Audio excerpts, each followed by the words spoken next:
వచ్చేసి ఈరోజు మనం డిపార్ట్మెంట్ విభాగ వ్యవస్థల యొక్క లెక్కలు తయారు చేస్తున్నాము. ఇక్కడ మనకు వచ్చేసి విభాగ దాంట్లో మనకి ఏబి అనే 2 విభాగాలు ఉన్నవి. ఆ 2 విభాగాలకు సంబంధించిన విభాగాలు అంటే డిపార్ట్మెంటల్ అకౌంట్స్కి సంబంధించిన దత్తాంశం ఆధారంగా వర్తకం ఖాతాను, లాభనష్టాల ఖాతాను మరియు ఆ తేదీ నాటి ఆస్తుల పట్టిని తయారు చేద్దాము. సో ఇక్కడ మనకి వర్తకం లాభనష్టాల ఖాతాను మరియు ఆస్తుల పట్టిని చేద్దాం.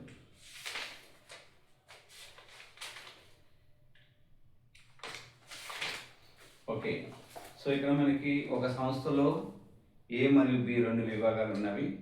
ఆ విభాగాల ఆధారంగా 31 మార్చి 2017 తేదీ నాటి అంతమైన సంవత్సరానికి వర్తక లాభనష్టాల ఖాతాను తయారు చేద్దాం. ఇక్కడ ఏమి ఇచ్చారు? 1/4/2016 తారీఖున ఉన్న ప్రారంభ సరుకు. ఏ విభాగంలో ప్రారంభ సరుకు ఉంది, బి విభాగంలో ప్రారంభ సరుకు ఉంది. కొనుగోలు ఏ విభాగంలో ఉంది, బి విభాగంలో ఉంది. అమ్మకాలు ఏ విభాగంలో ఉన్నవి, బి విభాగంలో ఉన్నవి. కొనుగోలు రవాణా ఉన్నది. ఈ కొనుగోలు రవాణా వరకు అన్ని సపరేట్గా ఇచ్చారు. తర్వాత కొన్ని అంశాలు మాత్రం కంబైన్డ్గా ఇచ్చాడు, ఉమ్మడిగా ఇచ్చాడు. ఉమ్మడి అంటే జీతాలు మొత్తం 20,000 ఇచ్చారు. అద్దె రేట్లు పన్నులు వచ్చేసి 9,000 ఇచ్చారు.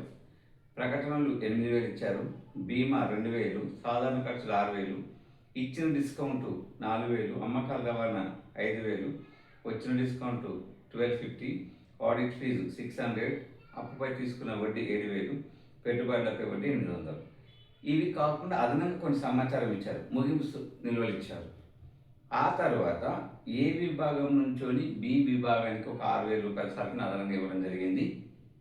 ఏ విభాగంలో తగ్గించేసి బి విభాగానికి కలపాలి.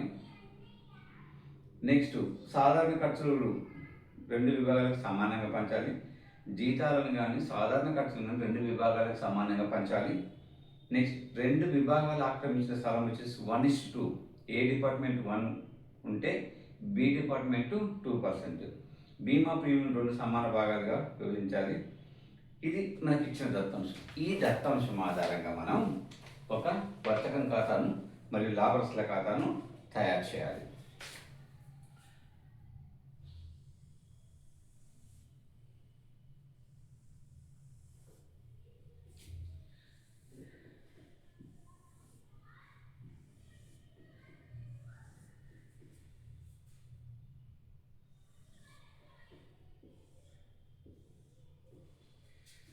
ఇక్కడ తీసుకున్నట్లయితే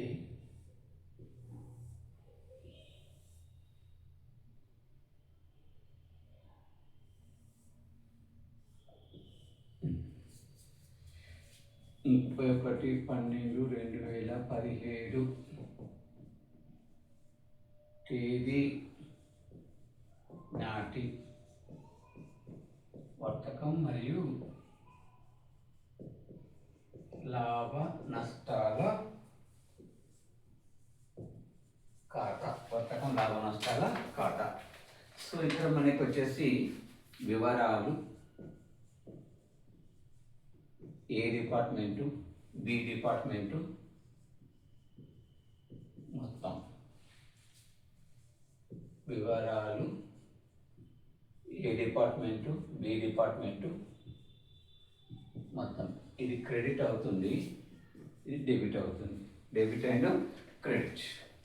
నెక్స్ట్ ఇక్కడ 2 ప్రారంభ సరుకు.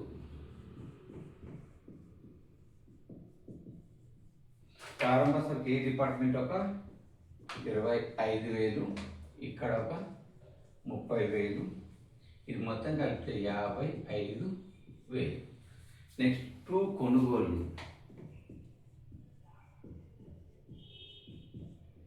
కొనుగోలు 1,50,000. ఇక్కడ 1,50,000 మొత్తం కలిపి 2,50,000. నెక్స్ట్ ఏ విభాగం. విభాగం ఏ నుండి ఎక్కడికి వస్తుంది? బికి ఒక 6,000 సరుకు, మొత్తం 6,000. నెక్స్ట్ కొనుగోలు రవాణా.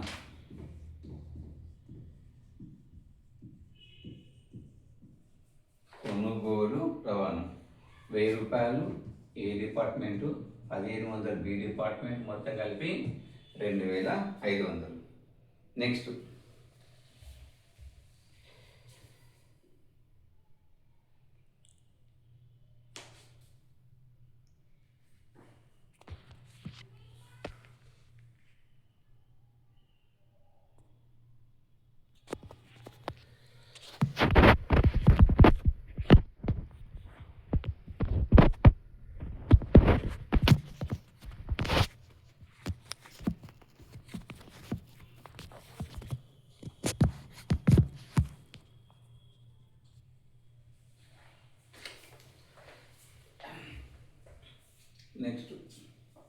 కొనుగోలు రవాణా అయిపోయింది. ఇక్కడ సైడు బై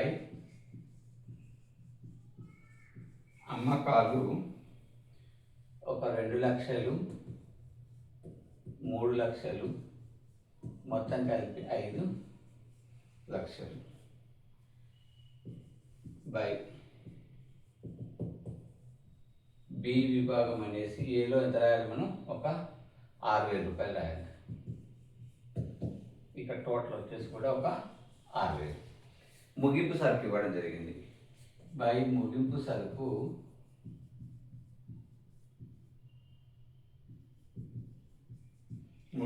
వచ్చేది 10,000 ఏకి, 20,000, మొత్తం కలిపి 30,000. రైట్. సో ఇవి అయిన తర్వాత మొత్తం ఇక్కడ మనకు అకౌంట్ క్లోజ్ చేద్దాం. సో ఇక్కడ మనకి 2,16,000, 3,20,000, 5,36,000. సేమ్ ఇక్కడ 2,16,000, 3,20,000, 5,16,000. ఇక్కడ 2 స్థూల లాభం. ఈ డిఫరెన్స్ అమౌంట్ వచ్చేసి డిపార్ట్మెంట్ ఏదో 90,000, ఇక్కడ వచ్చేసి 1,32,000, 1,32,500. ఓకే. సో ఇది స్థూల లాభం వచ్చేసింది, అంటే ఏబి 2 డిపార్ట్మెంట్ల యొక్క స్థూల లాభం వచ్చేసింది. నెక్స్ట్ ఏం చేయాలి మనం, దీని తర్వాత లాభ నష్టాల ఖాతా చేస్తున్నాము. బై స్థూల లాభం ఏ డిపార్ట్మెంట్ 90,000 అయితే బి డిపార్ట్మెంట్ 3,20,000,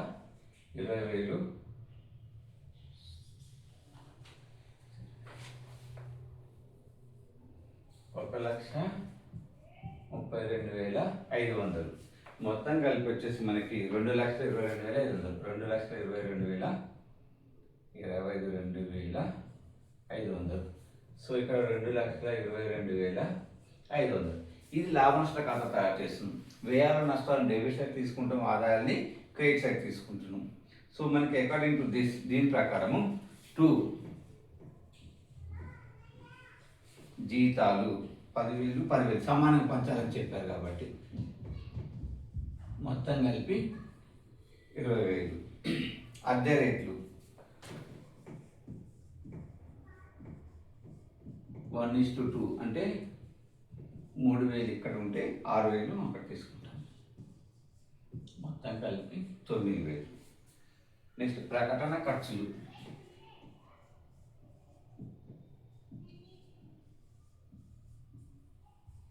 ప్రకటన ఖర్చులు మనం అమ్మకాల నిష్పత్తి ప్రకారం తీసుకుంటున్నాము.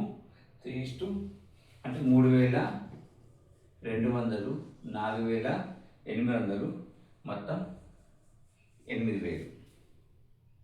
సాధారణ ఖర్చులు సామాన్యంగా పంచాలి. సాధారణ ఖర్చులు ఇక్కడ ఒక 3,000, ఇక్కడ ఒక 3,000, మొత్తం కలిపి 6,000.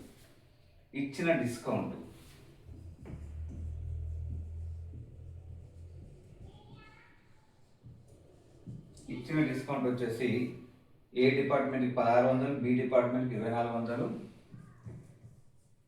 2,400, మొత్తం కలిపి 4,000.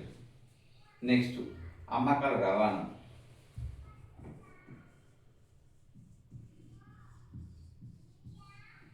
అమ్మకాల లాభం 2000, 3000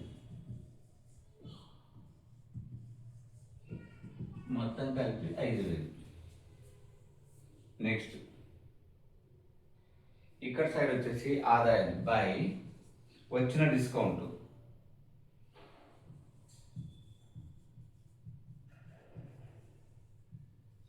వచ్చిన డిస్కౌంట్ వచ్చేసి 500, 750, మొత్తం మీద 1250. ఇది మనకి ఇచ్చింది. ఓకే, సో ఇప్పుడు టోటల్ తీసుకున్నట్లయితే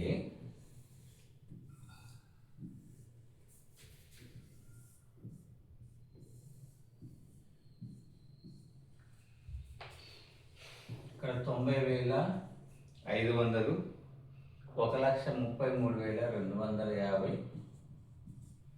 నెక్స్ట్ వచ్చేసి 2,23,750. 2,23,750, 1,33,250, 90,500. ఇప్పుడు దీన్ని ఏమంటాం? టూ నికర లాభం. నికర లాభం అంటే ఈ టోటల్ నుంచి ఇవన్నీ మనం మైనస్ చేయాలి. మైనస్ చేస్తే 67,700 వస్తుంది. ఇక్కడ 1,04,050 రూపాయలు వస్తుంది. మొత్తం కలిపి 1,71,750. ఇది మనకు నికర లాభం.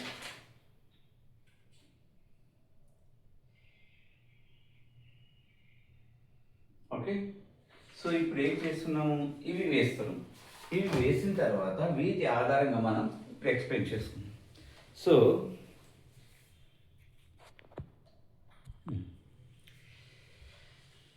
ఇక్కడ వినండి. సో ఇక్కడ మనకి వర్తకం లాభ నష్ట ఖాతా చేస్తున్నాము. ఇది వర్తకం ఖాతా. ఈ వర్తకం ఖాతాలో ప్రారంభ సరుకు కొనుగోలు విభాగం, ఒక విభాగం నుంచి ఒక విభాగానికి అంతర్గత సరుకు బదిలీ జరిగింది.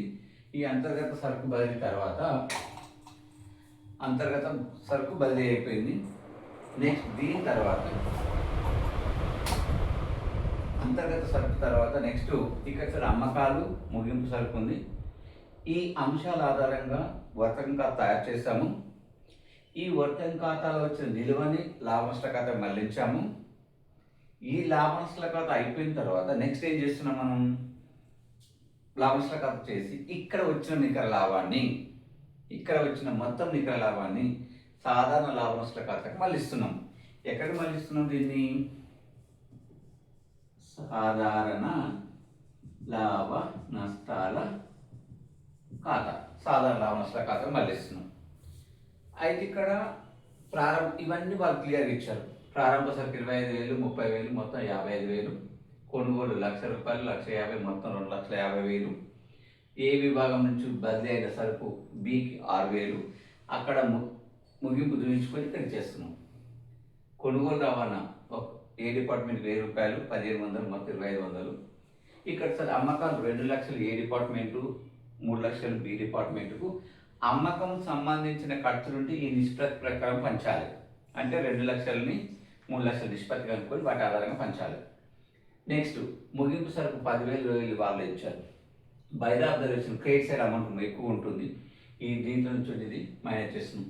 2,00,000 ప్లస్ 12, 2,16,000. ఈ 2,16,000 నుంచి 25,000, 1,00,000 రూపాయలు, 1,90,000 తీసేస్తే మనకి 1,000 తీసేస్తే మనకి 90,000 మిగులు వస్తుంది. ఈ మిగులుని ఇక్కడ రాస్తాం. నెక్స్ట్ ఇక్కడ ఇది మొత్తం కొడితే 3,20,000 వచ్చేసింది. ఆ మొత్తం నుంచి ఈ 30,000, 1,50,000, 6,000, 1,500 తీసేస్తే మనకి 1,32,500 వచ్చింది. ఇది నికర లాభం.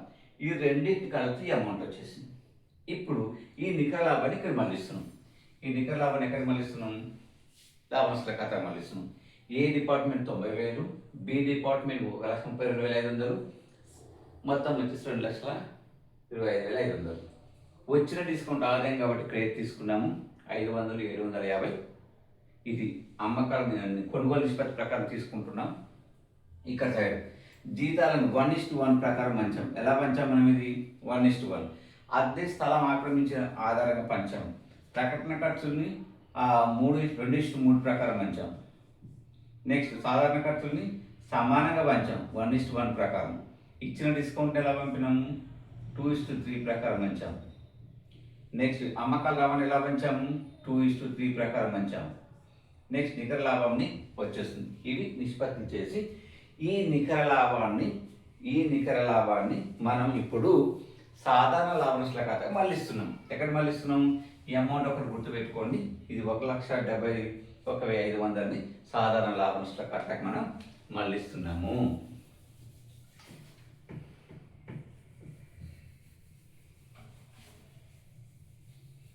సో ఇప్పుడు ఏం చేస్తున్నాం మనం?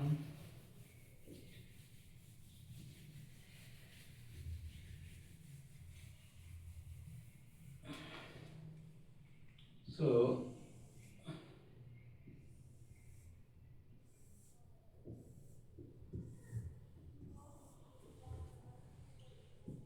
డెబిట్ క్రెడిట్ సాధారణ లాభ నష్టాల ఖాతా వివరాలు రూపాయలు. ఇప్పుడు మనకి మిగిలిపోయిన అమౌంట్, ఈ అమౌంట్ ఉంది కదా, ఈ అమౌంట్ 1,71,500 బై లాభ నష్టాల ఖాతా 1,71,750. ఇక్కడ ఎందుకు చేస్తున్నామంటే పంచబడని ఖర్చులు, కొన్ని కామన్ ఖర్చులు ఉంటాయి, వాటిని డిస్ట్రిబ్యూట్ చేయడానికి వీలు లేదు. అలాంటి ఖర్చులు ఇక్కడ తీసుకోవాలి. లైక్ ఆడిట్ ఫీజు, నెక్స్ట్ అప్పుపై వడ్డీ, ఇలాంటివన్నీ ఇక్కడ తీసుకుంటాం. సో టు బీమా 2,000 రూపాయలు,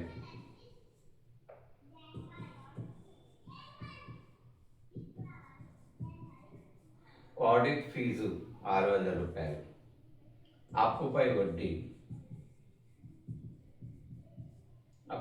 వచ్చేసి ఒక 7,000 రూపాయలు. పోగా ఇప్పుడు మనకి పెట్టుబడులపై వడ్డీ లాభం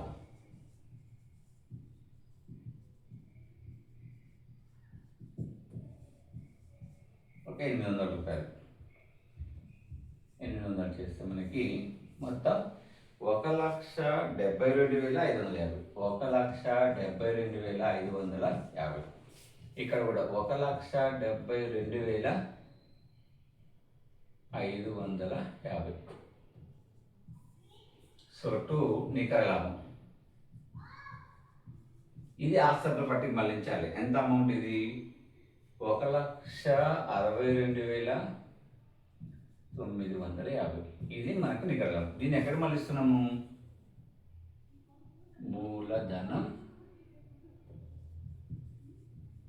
ఖాతాకు మళ్ళింపు. ఇది మనం విభాగాల ఖాతాలో డిపార్ట్మెంటల్ అకౌంట్లో అకౌంటింగ్ చేసే విధానం. ఓకే, సో ఇది డిపార్ట్మెంటల్ అకౌంట్కి సంబంధించిన వర్తక ఖాతా చేసే విధానం, లాభ నష్టాల ఖాతా చేసే విధానం. లాస్ట్కి ఏవైతే కంబైన్డ్ ఎక్స్పెన్స్ ఉమ్మడి ఖర్చులు ఉంటాయో వాటిని మాత్రము సాధారణ లాభ నష్టాల ఖాతాకి మళ్ళించాలి. Okay, right.